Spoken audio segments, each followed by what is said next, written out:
Eu não sei, minha amiga, se tu dormiste, descansaste, porque a imprensa não dormiu nas últimas horas, tamanha importância de tudo que nós tivemos, até porque a gente está falando de um ex-presidente da República, Jair Bolsonaro, uma explosão política social, né, responsável por uma mobilização muito grande no nosso país quando a gente fala politicamente. E a parada escalou ainda mais quando a gente tem o nome de Donald Trump.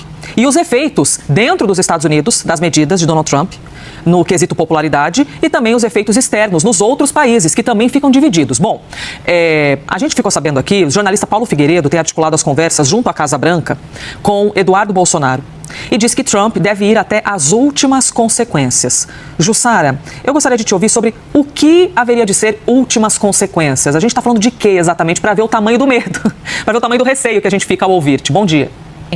Elisa, o que acontece? Eu conversei com o jornalista Paulo Figueiredo, que é a pessoa que, junto com o deputado federal Eduardo Bolsonaro, tem articulado essas sanções ao Brasil e ao ministro Alexandre de Moraes há muito tempo, junto com integrantes da Casa Branca. Eu conversei com Paulo Figueiredo logo após o secretário de Estado americano, Marco Rubio, ter anunciado que cancelaria visto americano para o ministro Alexandre de Moraes e, nas palavras de Marco Rubio, seus aliados no tribunal. Bem, o que me disse Figueiredo? Que esta manifestação de Rubio é apenas a primeira sanção.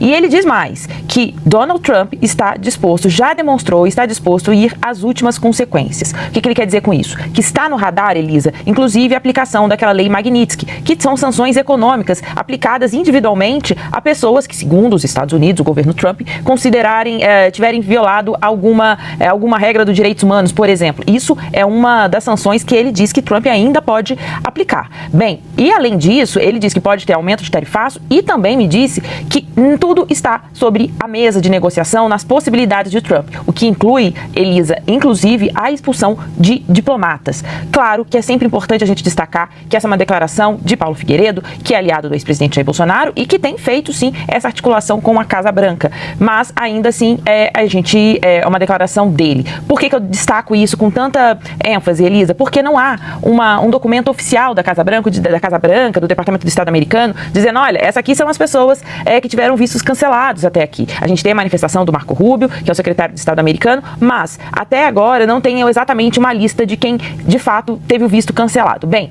o que nós temos de informação, ainda segundo Paulo Figueiredo, é que foram cancelados os vistos do ministro Alexandre de Moraes, mais alguns ministros. Os que ficaram de fora conseguiram manter o seu visto para entrar nos Estados Unidos, segundo me diz Paulo Figueiredo, o ministro Luiz Fux e os ministros André Mendonça e também Cássio Nunes Marques. Os dois últimos foram indicados pelo ex-presidente Jair Bolsonaro.